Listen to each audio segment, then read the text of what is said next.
رسول اللہ صلی اللہ علیہ وسلم کے ساتھی صحابہ کرام رضوان اللہ علیہم اجمعین، وہ ایمان میں بھی کامل اور مکمل، اور اللہ کے دین کے غلبے کے لیے جد و جہد کرنے میں انہوں نے کوئی کسر نہیں چھوڑی۔ ساتھ ہی اللہ رب العزت کے ہر حکم اور رسول اللہ صلی اللہ علیہ وآلہ وسلم کے ہر حکم پر عمل پیرا ہونے میں پہل کرنے والے، جلدی کرنے والے، رسول اللہ صلی اللہ علیہ وسلم نے جو حکم دیا، جیسے حکم دیا، جس کو حکم دیا، یا رسول اللہ صلی اللہ علیہ وآلہ وسلم نے اشارہ کیا، انہوں نے اللہ کے پیغمبر صلی اللہ علیہ وسلم کے ہر ایک حکم کو تسلیم کیا۔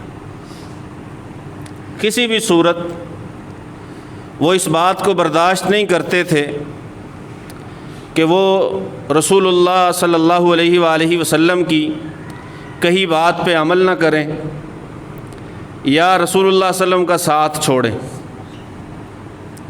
بلکہ صلح حدیبیہ کے موقع پہ عروہ بن مسعود ثقفی نے رسول اللہ صلی اللہ علیہ وسلم کے پاس آ کے ایک بات کی۔ اس نے کہا، یہ جو آپ نے اپنے ارد گرد مختلف قسم کے لوگ اکٹھے کر لیے ہیں نا، اور آپ اپنی ہی قوم کے خلاف، اپنی ہی قوم کے مقابلے میں آ اترے ہو، یہ لوگ تھوڑی سی کوئی سختی آئی، مصیبت آئی تو یہ آپ کا ساتھ چھوڑ کے چلے جائیں گے۔ حضرت ابوبکر صدیق رضی اللہ تعالیٰ عنہ نے بڑے سخت الفاظ استعمال کیے اور ساتھ ہی کہا، ہمارے بارے میں کہتے ہو ہم اللہ کے رسول کا ساتھ چھوڑ دیں گے؟ یہ تمہاری بھول ہے، یہ غلط فہمی ہے۔ ہم نے رسول اللہ صلی اللہ علیہ وآلہ وسلم کا کلمہ پڑھا ہے تو مرتے دم تک ان کا ساتھ دینے کے لیے کلمہ پڑھا ہے۔ ہم ساتھ چھوڑنے والے نہیں، ہم بھاگنے والے نہیں، مشکلات کو دیکھ کے گھبرانے والے نہیں۔ ہمیں اللہ رب العزت نے اپنے دین پہ اور رسول اللہ صلی اللہ علیہ وسلم کے ساتھ پہ ثابت قدمی عطا کی ہے۔ ہم ثابت قدم لوگ ہیں، اللہ کے رسول کے لیے جانیں دینے والے لوگ ہیں، اللہ کے رسول کے لیے گھروں کو ہم نے چھوڑا ہے۔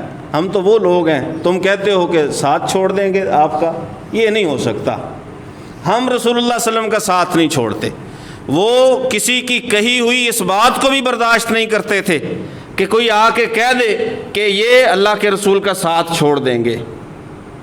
انہوں نے اللہ کے رسول کا ساتھ کبھی نہیں چھوڑا، اللہ کے رسول کا ساتھ دیا۔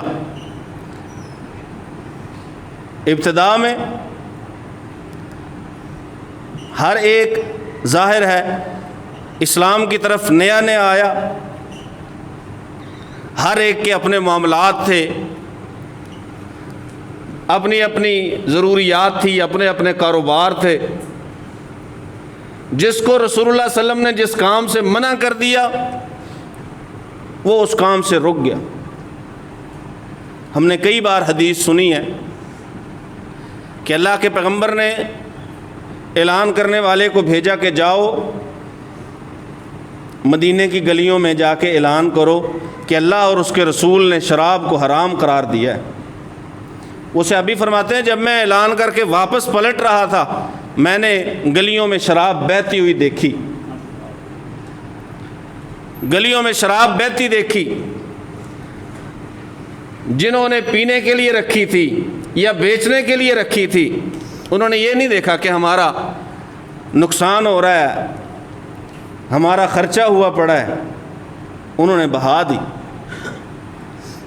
بلکہ دیہات سے ایک شخص رسول اللہ صلی اللہ علیہ وسلم کے لیے لے آیا ایک برتن میں شراب، یہ میں نے خاص آپ کے لیے تیار کی ہے۔ رسول اللہ صلی اللہ علیہ وسلم نے فرمایا، یہ تو اللہ نے منع کر دی، حرام کر دی ہے، یہ تو حرام ہے۔ برتن اٹھایا، جانے لگا۔ رسول اللہ صلی اللہ علیہ وسلم نے پوچھا، کدھر جا رہے ہو؟ کہنے لگا مسلمانوں پہ تو حرام ہے، جا کے کسی یہودی کو بھیج دیتا ہوں بازار میں۔ رسول اللہ صلی اللہ علیہ وسلم نے فرمایا ان الذی حرم شربها حرم بیعها، جس اللہ نے شراب پینا حرام قرار دیا ہے اس نے شراب بیچنا بھی حرام کیا ہے۔ نہ پی سکتے ہو نہ بیچ سکتے ہو۔ ایک حکم پہ، اللہ اور رسول کے ایک حکم پہ، صرف ایک اعلان پہ کاروبار چھوڑ دیے۔ اور رسول اللہ صلی اللہ علیہ وسلم نے ایک اور اعلان کروایا، آپ نے نماز پڑھی، نماز آپ نے بیت اللہ کی طرف منہ کر کے پڑھی، کیونکہ رسول اللہ صلی اللہ علیہ وسلم پہ حکم نازل ہو چکا تھا۔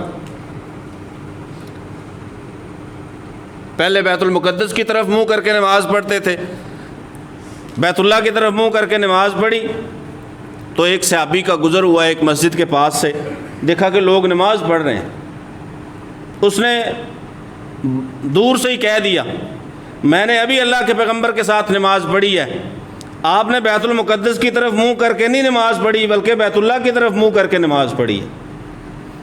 جماعت کھڑی تھی، سارے کے سارے لوگ بشمول امام، انہوں نے دوران نماز ہی اپنا منہ جو ہے وہ بیت اللہ کی طرف کر لیا، بیت المقدس سے پھیرا اور اپنا منہ بیت اللہ کی طرف کر لیا۔ کیوں؟ کیونکہ پیغام پہنچ چکا تھا کہ اللہ کے پیغمبر صلی اللہ علیہ وسلم کا حکم ہے۔ ایسے رسول اللہ صلی اللہ علیہ وسلم کے حکم کے تابع لوگ، ہم لوگ صحابہ کرام کا نام بھی لیتے ہیں، تذکرہ بھی کرتے ہیں، ان کی عزت عظمت کو بیان بھی کرتے ہیں، سنتے بھی ہیں، پڑھتے بھی ہیں، اور بھی باتیں کرتے ہیں، ہم ان کے لیے جان دینے کے لیے تیار ہیں۔ کیا ایسا جذبہ اطاعت اپنے اندر پیدا کر سکتے ہو؟ جان دینے سے پہلے، وہ جان دینا دور کی بات ہے، بڑی بات ہے، سارے کا سارا مال دینا، مال لٹانا، گھر بار چھوڑنا، یہ بڑی بات ہے، تھوڑی دور کی بات ہے۔ صرف ان جیسا جذبہ اطاعت لے آؤ کہ اللہ کے رسول کا جو حکم معلوم ہو جائے بس پھر اس سے سر منہ انحراف نہ کرو، کہ اللہ کے پیغمبر نے کہہ دیا بس رسول اللہ صلی اللہ علیہ وسلم نے کہہ دیا ہے، کیونکہ رسول اللہ صلی اللہ علیہ وسلم کی بات کو تو رد نہیں کیا جا سکتا۔ امام احمد ابن حنبل رحمہ اللہ تعالیٰ نے رسول اللہ صلی اللہ علیہ وسلم کی قبر کے پاس کھڑے ہو کے کہا تھا کہ دنیا میں ہر ایک شخص کی بات کو لیا بھی جا سکتا ہے، چھوڑا بھی جا سکتا ہے، سوائے یہ جو صاحب قبر ہے نا محمد الرسول اللہ صلی اللہ علیہ وسلم، ان کی بات کا وہ دنیا والا حساب نہیں ہے کہ لے لیا جائے تب بھی ٹھیک ہے، نہ لیا جائے تب بھی ٹھیک ہے، نہیں، ان کی بات کو پھر چھوڑا نہیں جائے گا، ان کی بات کو لیا جائے گا، مانا جائے گا۔ قرآن میں اللہ کا حکم ہے ما آتاکم الرسول فخذوہ، رسول آپ کو جو چیز دے دیں اسے لے لو، وما نہاکم عنہ فانتہوا، جس سے منع کر دیں اس سے رک جاؤ، بس تیسری بات ہی کوئی نہیں۔ ما کان لمؤمن ولا مؤمنہ اذا قضى اللہ ورسولہ امرا ان یکون لہم الخیرۃ من امرہم، کوئی بندہ خود کو مومن کہے یا کوئی خاتون خود کو مومنہ کہے اور پھر وہ یہ سمجھے کہ اللہ کے رسول کے حکم کے بعد بھی میرے لیے کچھ اختیار ہے، ہاں کرنے کا، نہ کرنے کا، پھر جانے کا، ٹال دینے کا، نہیں، اللہ فرماتے ہیں وہ مومن ہے ہی نہیں کہ اللہ کے رسول نے ایک چیز میں فیصلہ کر دیا اور وہ سمجھ رہے ہیں یکون لہم الخیرۃ من امرہم کہ ہمارا بھی اس حکم میں کوئی اختیار چلے گا، ہرگز نہیں، کوئی اختیار نہیں۔ ان آیتوں کو صحابہ کرام رضوان اللہ علیہم اجمعین نے سمجھا، اور صرف سمجھے ہی نہیں بلکہ ان پہ عمل کر کے دکھایا۔ سمجھنا اسی کو کہتے ہیں، سمجھ آ گئی کہ اللہ نے کہہ دیا، رسول اللہ نے کہہ دیا، بس اس پہ جو ہے نا وہ بالکل مکمل طور پہ عمل پیرا ہو گئے، کسی بھی قسم کا کوئی عذر، کوئی بہانہ، کوئی چونچراں کسی نے بھی نہیں کی۔ عمر ابن الخطاب رضی اللہ تعالیٰ عنہ فرماتے ہیں کہ میں نے رسول اللہ صلی اللہ علیہ وسلم کی زبان سے یہ الفاظ سنے کہ لوگوں اپنے آباء و اجداد کی قسمیں نہ اٹھایا کرو، من کان حالفا فلیحلف باللہ او لیصمت، جس نے قسم اٹھانی ہے نا وہ اللہ کی قسم اٹھائے، نہیں تو نہ اٹھائے، خاموش رہے۔ دو ٹوک فیصلہ ہے، صرف اللہ کی قسم، آباء و اجداد کی قسم نہیں اٹھانی۔ آپ اس کے بعد جناب عمر رضی اللہ تعالیٰ عنہ کا یہ فرمان سنیے کہ انہوں نے کہا میں نے اس کے بعد کبھی بھی نہ اپنے آباء و اجداد میں سے نہ کسی کے آباء و اجداد میں سے کسی کی بھی قسم نہیں کھائی، لا ذاکرن ولا آسرن، نہ خود بات کرتے ہوئے نہ کسی کی بات کا ذکر کرتے ہوئے۔ کسی نے کوئی بات کی اور اپنے باپ دادا کی یا کسی اللہ کے سوا کسی کی بھی قسم اٹھا لی، وہ بات بھی اگر میں بتا رہا ہوں نا کسی کو کہ فلاں نے یہ بات کی ہے، وہ بات بتاتے ہوئے بھی میں نے اللہ کے سوا کسی کی قسم نہیں اٹھائی، کسی کی بھی قسم نہیں اٹھائی۔ یہ ہم کل پرسوں درس حدیث میں ہم نے ایک حدیث پڑھی حضرت حکیم بن حزام رضی اللہ تعالیٰ عنہ کہ رسول اللہ صلی اللہ علیہ وآلہ وسلم نے انہیں ایک بات کہی تھی کہ جو مال ہونے کے باوجود پھر مال کا لالچی رہتا ہے، اس کی تو مثال ایسے ہی ہے جیسے ایک بندہ کھائے جاتا ہے لیکن پیٹ نہیں اس کا بھرتا، کھاتا ہے پھر کھاتا ہے، پیٹ میں کھانا ہے پھر بھی کھایا جاتا ہے، اور انہیں منع کر دیا کہ آپ نے کسی سے کوئی چیز نہیں لینی، مانگنی نہیں ہے۔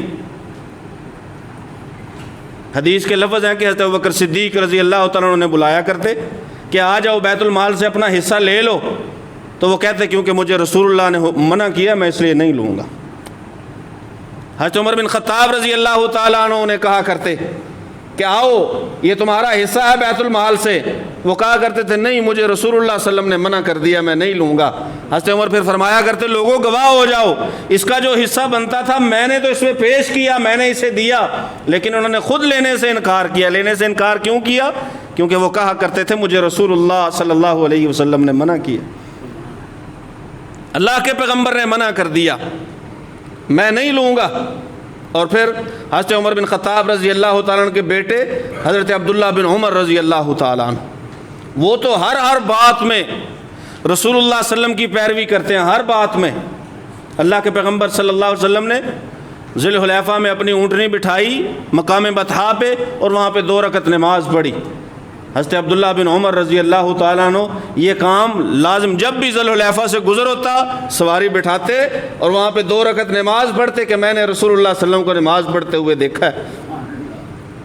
کہتے ہیں میں نے اللہ کے پیغمبر صلی اللہ علیہ وسلم کو جب حجر اسود کا بوسہ لیتے ہوئے دیکھا، اس کے بعد میں نے کبھی بھی طواف کے دوران حجر اسود کا بوسہ چھوڑا نہیں ہے، چاہے رش ہو یا نہ ہو، بھیڑ جتنی مرضی ہو، چونکہ میں نے دیکھا رسول اللہ صلی اللہ علیہ وسلم کو کہ آپ نے حجر اسود کو بوسہ دیا، میں نے حجر اسود کو بوسہ دیا۔ پھر حج پہ جب جاتے، جہاں کھڑے ہو کے رسول اللہ صلی اللہ علیہ وسلم نے جمرات کو کنکریاں ماری ہوتی وہیں کھڑے ہو کے مارتے اور اسی انداز میں مارتے کنکریاں جیسے رسول اللہ صلی اللہ علیہ وسلم کنکریاں مارا کرتے۔ مسجد حرام میں جاتے اپنی سواری کو وہیں مسجد حرام کے دروازے کے سامنے کر کے جہاں رسول اللہ صلی اللہ علیہ وسلم نے بٹھایا ہوتا اپنی سواری کو وہیں بٹھاتے، اور کوئی اگر پوچھتا تو کہتے کیونکہ میں نے رسول اللہ صلی اللہ علیہ وسلم کو یہ کرتے ہوئے دیکھا ہے، یہ میں نے دیکھا ہے رسول اللہ صلی اللہ علیہ وسلم کو کرتے ہوئے۔ اللہ کے پیغمبر نے جو عمل کیا ہے، اور حجر اسود کے بوسے کے بارے میں حضرت عمر بن خطاب رضی اللہ تعالیٰ عنہ کا بڑا مشہور فرمان ہے، حجر اسود کو بوسہ دیا اور مخاطب کر کے کہا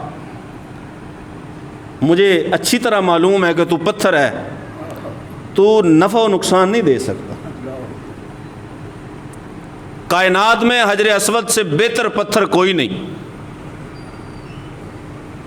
یہ جو فیروزہ اور اللہ جانے کون سے نام ہیں پتھروں کے، لوگ سمجھتے ہیں پتہ نہیں برکت دیتا ہے یا فائدہ دیتا ہے یا نقصان سے بچاتا ہے۔ عمر بن خطاب رضی اللہ تعالیٰ عنہ کا فرمان پڑھیں، صحابہ کا نام تو لیتے ہو، صحابہ کے عمل دیکھو، صحابہ کرام رضوان اللہ علیہ مجمعین کا ایمان دیکھو اور توحید پہ پختگی دیکھو۔ مجھے پتہ ہے تو پتھر ہے، لا تضر ولا تنفع، نفع نقصان نہیں دے سکتا۔ حجر اسود ہے، جنت سے آیا ہوا ہے، کعبے میں نگینے کی طرح جڑا ہوا ہے، میں انگوٹھی کے نگینے کو کہتا ہوں یہ جب سے میں نے پہنا ہے مجھے بڑا فائدہ ہوا ہے. کوئی فائدہ نہیں. پتھروں سے امید رکھنی ہے, پتھروں سے فائدے کی, نفع و نقصان کی امید رکھنی ہے, اور کلمہ رسول اللہ صلی اللہ علیہ وسلم کا پڑھنا ہے. جنہوں نے بتوں کو توڑ دیا, ایک اللہ کی طرف لوگوں کو لے کے آئے. حضرت عمر بن خطاب رضی اللہ تعالیٰ عنہ کھڑے ہیں اس عظیم الشان پتھر کے سامنے, نفع نقصان نہیں تو دے سکتا. تجھے بوسہ اس لیے دیتے ہیں کہ رسول اللہ صلی اللہ علیہ وسلم کو بوسہ دیتے ہوئے دیکھا ہے, اس لیے بوسہ دیتے ہیں. اگر رسول اللہ صلی اللہ علیہ وسلم نے نہ دیا ہوتا ہم بھی بوسہ نہ دیتے. یہ عمل رسول ہے. طواف کے ابتدائی 3 چکروں میں وہ رمل کے چکر ہیں, 3 چکر, ان میں ذرا اکڑ کے, کود کے, بھاگ کے, جوانی دکھا کے چلنا ہے. حضرت عمر فرمانے لگے رمل کیا ہے؟ یہ تو مشرکین کو دکھانے کے لیے تھا جو کہا کرتے تھے کہ مدینہ میں گئے ہیں نا, وہاں کے پانی نے, وہاں کی خوراک نے انہیں کمزور کر دیا ہے. تو رسول اللہ صلی اللہ علیہ وسلم نے کہا تھا ذرا لگاؤ بھاگ کے چکر تاکہ پتہ چلے کہ نہیں, کمزور نہیں کیا. رسول اللہ صلی اللہ علیہ وسلم کے ساتھی ابھی بھی مضبوط ہیں, توانا ہیں, لڑنے کے قابل ہیں. رمل تو مشرکوں کو دکھانے کے لیے تھا, اور ساتھ ہی فرمایا کہ ہم تو کریں گے. اب تو کوئی نہیں مشرک مکے میں, ہم کریں گے کیونکہ رسول اللہ صلی اللہ علیہ وسلم نے رمل کیا ہے, اللہ کے پیغمبر نے کیا ہے, لہذا ہم کریں گے. یہ ہے جذبہ اطاعت صحابہ کرام رضوان اللہ علیہ مجمعین کا. ہر ایک بات کو جوڑتے, ہر ایک بات کو لوٹاتے رسول اللہ صلی اللہ علیہ وسلم کی طرف کہ اللہ کے رسول نے ایسے کیا ہے. 2 شخص آ گئے حضرت ابو ایوب انصاری رضی اللہ تعالیٰ عنہ کے پاس. آ کے دیکھا کہ وہ نہا رہے ہیں تو وہ واپس جانے لگے. انہیں بلوا لیا, بھی رکو رکو, کیوں آئے ہو؟ کہا چونکہ ہم حج میں ہیں, آپ بھی حج میں ہیں, احرام باندھے ہوئے ہیں سب نے, تو ہمارے 2 کے درمیان نا یہ بات چل پڑی کہ حالت احرام میں بندہ نہا سکتا ہے کہ نہیں نہا سکتا, غسل کر سکتا ہے کہ نہیں. تو ہم نے جو ہے نا آپ کو دیکھا, فیصلہ یہ ہوا کہ آپ سے مسئلہ جا کے پوچھیں.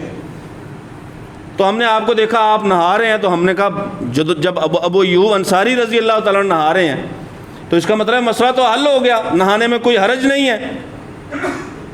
انہوں نے کہا بیٹھو بات سنو, یہ لوگوں کو نہ جا کے بتانا کہ ابو ایوب نہا رہا ہے, لوگوں کو جا کے بتانا کہ ابو ایوب نے رسول اللہ صلی اللہ علیہ وسلم کو غسل کرتے ہوئے حالت احرام میں دیکھا, اور برتن سے رسول اللہ صلی اللہ علیہ وسلم کے اوپر پانی بہایا. رسول اللہ صلی اللہ علیہ وسلم نہا رہے تھے, میں نے برتن سے رسول اللہ صلی اللہ علیہ وسلم پہ پانی بہایا. یہ نہیں بتانا جا کے کہ ابو ایوب ایسے کرتا ہے, صحابی رسول ہے, اپنی مرضی سے تو نہیں نا کوئی کام کرے گا. میں نے اللہ کے پیغمبر صلی اللہ علیہ وآلہ وسلم کو ایسا کرتے ہوئے دیکھا ہے.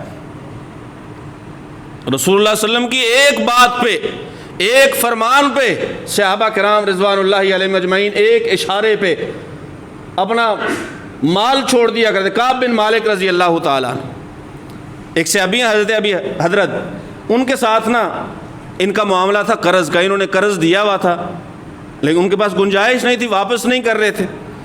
ایک بار مسجد نبوی میں آپس میں بات کی, آوازیں بلند ہوئی, رسول اللہ صلی اللہ علیہ وسلم گھر سے تشریف لے آئے. کیا ہے؟ کعب بن مالک فرمانے لگے میرا انہوں نے ادھار دینا ہے, ادھار دینا ہے, اور میں ان سے مطالبہ کر رہا ہوں. رسول اللہ صلی اللہ علیہ وسلم نے پوچھا ہاں بھائی ادھار دینا ہے؟ ہاں جی دینا ہے, لیکن میری طاقت نہیں ہے. رسول اللہ صلی اللہ علیہ وسلم نے فرمایا کعب ابن مالک کو آپ ایسا کرو کہ تھوڑا سا نا کم کر دو.